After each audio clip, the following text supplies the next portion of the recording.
अग्निं दूतं वृणीमहे होतारं विश्ववेदसम् अस्य यज्ञस्य सुक्रतुम् अग्निमग्निम् अवीमभिः सदा हवन्त विश्वतिम् अव्यवाहं पुरुप्रियम् अग्निदेवा यावः दज्जानो वृक्तपर्षे असि होता न ईड्यः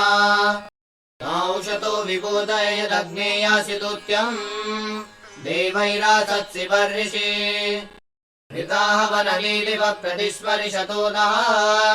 अग्नित्वम् रक्षस्विनः अग्निनाग्निः समिद्यते कविर्गृहपतिर्युवा हव्यवाड्युवास्यः कविमग्निमुपस्तु हि सत्यधर्माणमध्वरे देवममेव चातनम् यस्त्वामग्ने अविस्पतिर्दूतम् देव सपर्यते तस्य स्म प्राविता भव यो अग्निम् देववेतये हविष्मा विवासते तस्मै पावकमिडया स नः पावकदीदिवो अग्ने देवा इहावः उपयज्यम् भविष्यनः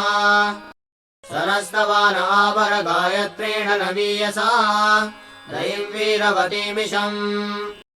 अग्ने शुक्रेण शोचिषा विश्वाभिर्देवहूतिभिः इमं स्तोमं जुषस्वनः।